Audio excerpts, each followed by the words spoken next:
Whether you're looking for a premium super steel or a more budget-friendly option, Demko has something in their AD20.5 line for you. Now, as you can see, as with many of my knives, I've done a little bit of customization work to these to really make them my own, and we'll get into the options for that as well after we cover the basics. And as always, for any gear or parts you see in this video, I'll have links down in the description for where you can find them. With that out of the way, let's get into it. The AD20.5 comes standard in two different blade shapes, and the first is the clip point, which you do not see here. And the reason for that is that the clip point is a 3.2-inch blade, and I live in an area that has 3-inch blade length laws, so I would not be able to legally carry it. The Sharksfoot blade here is also a 3-inch blade, so it is legal for me to carry. And the slicer blade here is not a standard blade shape, and this was a Blade HQ exclusive, and it is no longer available. And to my knowledge, the slicer blade shape is not available in any production models. As far as the AD20.5 goes, however, the Shark Cub, which is the compact version of this design, they do have the slicer in that line. So that's something to be aware of. Now, as far as steels go, as far as the budget steels, there is D2 or K110. I've seen it listed both ways, but it's essentially the same steel, and AUS 10A. As far as the premium steels, we have S35VN, 3V, and what this is, and that is a 20CV.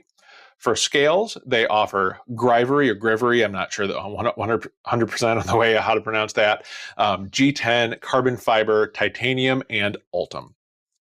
Now, as far as prices, the budget models tend to run around $100 is where I find them. However, the MSRP is $149. So you can usually find it between $149 to $100. And the premium models, the MSRP on these is $249. And that is for the G10 models. If you get them in carbon fiber or titanium, they will often run a little bit more than that. Usually the basic G10 premium steel models, I can find closer to $200. But again, the MSRP is $249. Now, what exactly do I have here? So the Sharksfoot blade here is an AUS 10A, and this originally had the Grivory scales. However, I swapped them out for some forest green Taro Tough scales that I bought from DLT Trading. These are actually Rip's Garage Tech scales, and you can buy direct from Rip's Garage Tech. The only reason I bought from DLT Trading is because they had them half price. And if you're not familiar with Taro Tough, it is essentially like a different variation of a micarta, that kind of material, very grippy, has a lot of character as it's absorbed oils over time. Really like that material. The slicer blade here, this is actually, as I mentioned, a Blade HQ exclusive, and it came with G10 scales. These are raw aluminum scales from Original Goat, or OG Goat, as some people call it. And these are their fat goat scales, and we'll get into that here in a little bit. Now, the thumb studs here, these were actually a thing that I customized and put on here. I didn't list them down in the description because you have to do a little bit of work on them to get them to fit, so I didn't want you to think it was a plug and play thing. But if you're interested in those, let me know down below. Those, again, do not come standard. This is normally just a thumb hole there. So other scales out there, or options for scales, there is Rockstar Designs, Applied Weapons Tech, Titanium, and Chroma scales. And that was just from a quick Google search. Those were some of the first ones that I saw on the page, but there are other places making scales for these, so you have a lot of options out there for those. Now, one thing you need to pay attention to is there are two different pivots, or pivot styles on these. And there is the large pivot and the small pivot. And generally, I believe the budget models tend to be the small pivot and the premium models tend to be the large pivot, but that is not a 100% correlation. So just make sure you're paying attention to which pivot you have when you're ordering scales for them. Now, on that note, let's talk about the Ergos. Both of these, I can get a full 4-finger grip on because the handles on these are relatively long in comparison to the blade shape as knives go, which I don't have a problem with that. I actually like it. With the original scales, I found the AD20.5 to be a little bit too thin for me to be truly comfortable. Now, the Rip's Garage Tech scales are a little bit thicker, enough that it makes it more comfortable for me, but the original goat scales, as I mentioned, they're called their fat goat scales, and these are significantly thicker than the original scales and even the standard OG goat scales. And with that being the case, it makes the handle on these just about ideal for me. And as I've mentioned in many videos, I have large, extra large size hands, so that may vary for you, but again, these really just make it melt into my hand, and I love how these feel in the hand with those scales. Now, both of the blades have jimping on the back, which is great for indexing your thumb when you're doing, push cuts and things like that. And you can also use the fin. It has jimping on it as well. You can use that as a point to get more leverage. Now, as far as the individual blades, just going to go over those real quick. The slicer, as I mentioned, I was not a fan of the thumb hole. I added the thumb stud. For me, I don't have a problem with thumb holes. This was just too narrow of a thumb hole for me to really like. With the thumb stud on there, it really makes it really a lot easier for me to deploy. Really like that. Now, on that note, the Sharksfoot, it comes with a thumb stud from the factory, and I really, really like that as far as deployment. It does have a thumb hole here, but I think that really lightens the blade more than anything else. I think most people are going to use the thumb stud, and the thumb stud is very prominent and easy to use. So, now onto the star of the show, I think, with these knives, and that is the Shark Lock. Now, it works by pulling back this little tab on the spine, and trying to do it slow so you can kind of see it starting to move there. It moves a lock bar out of the way and allows the blade to fall shut. Now, it is, as you can tell, I can't stop fidgeting with it. It is super snappy, fidgety. It is probably my favorite lock design to fidget with. And if you haven't noticed a pattern in the knives that I tend to review, I really, really prefer knives that keep your fingers out of the path of the blade, and this really, really does that. So for me, the Shark Lock ticks all of the boxes, and I really don't notice a difference as far as how it operates between the two, the budget and the premium.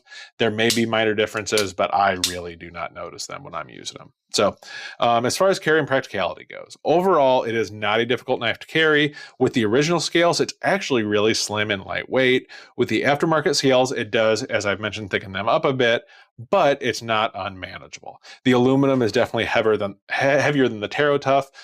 So if you're trying to, choose an aftermarket scale material, that's something to consider. My biggest knock on them, though, is that the pocket clips that it comes with are not deep carry. And it also comes with 2 pocket clips because the pocket clip is not reversible for each side. And that's just part of the design.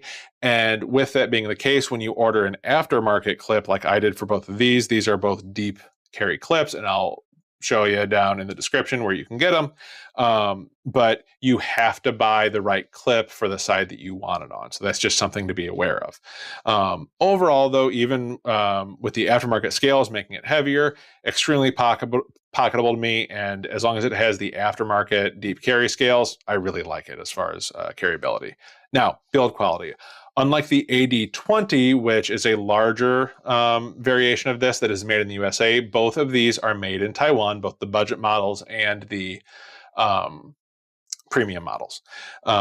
Now, with that being the case, if you've owned any Taiwanese knives, they are usually very solid as far as build quality goes, and these are no different.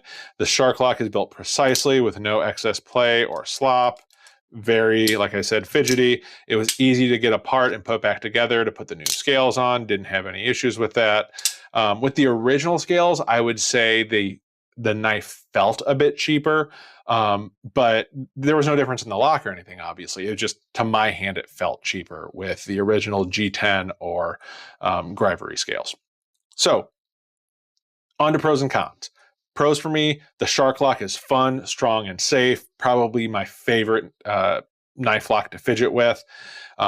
Once you have the aftermarket scales, I would say it has excellent ergos. With the original thinner scales, I would say they're decent, not amazing as far as the ergos go.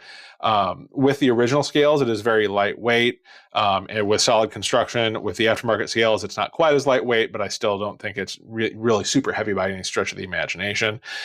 It's easy to mod with great aftermarket support, and it comes with a good array of steels and a couple different blade shapes. So as far as cons, the stock Grivory scales feel cheap and plasticky in my hand, which, again, if you like that material, you will love them. But it's just not a scale material that I'm a fan of. It doesn't have the sliciest geometry in the world. That is better with the slicer grind, but especially the Sharksfoot is definitely a thicker blade stock and grind, and I've heard the clip point is as well, though I don't have any direct experience with that. And the Shark Lock spring may be a little bit stiff for some users at first. I don't find it to be stiff at all, but just something to be aware of. And the last con for me is for what you're getting materials wise, if you have to buy it at MSRP, I think it's overpriced. But if you can get the premium models for under 200 and the budget models for around 100 or under, I think those are fairly priced. So let's look at some comparisons as far as size goes. First, we're going to bring in the Spyderco Pair 3 and the Spyderco Sage 5. So very similar as far as size, I would say. The AD20.5s are a bit longer in the scale section, but overall, generally similar size. And again, I mentioned I really prefer the Spyderco thumb hole. I just think it's easier to operate and works better. Next, we're going to bring in the Benchmade Mini Bug Out and the Hogue Ritter Mini RSK. And both of these, blade length is going to be fairly similar, but you can see overall as a knife, they are definitely smaller. And that's just different design philosophies. These are going to carry a little bit lighter and smaller. These are going to be heavier, but they're going to be easier to use in your hand. So it just kind of depends what you're looking for as far as which appeals more to you. And last but not least, we're going to bring out 3 here. And those are the Kaiser Drop Bear, the Kaiser Bulldog, and the Vosteed Hedgehog. And I brought out the Hedgehog because it is also more of a sheep's foot, shark's foot, if you want to go the Demko description, but it's a similar blade shape. It is definitely a smaller knife compared to the Demko, but it's kind of a good point of comparison for you. So that gives you some points of comparison. So with that being said, let's get to the ultimate question, and that is, would I buy them again and would I recommend them? So for the prices that I bought them for, which is about 100 for the AUS 10A version and 150 that I paid for the 20CV version, in a heartbeat, I would definitely buy them again. At MSRP, which would have been 250 for the 20CV and 150 for the AUS 10A, that would be a harder sell for me. I don't think that they are worth those MSRPs, at least to me. I can see the justification because they are made in Taiwan versus made in China. I get it. They just wouldn't be worth it to me at those price points. Now, as far as recommending them, I would say the exact same thing. If you can get the premium models for under 200 or around 200 and the budget models for around 100 or a little bit under, I do think that those are good deals and I would recommend them at those prices. But those are just my thoughts. How about you? Do you think that I'm just being overly cheap and these are definitely worth the MSRP?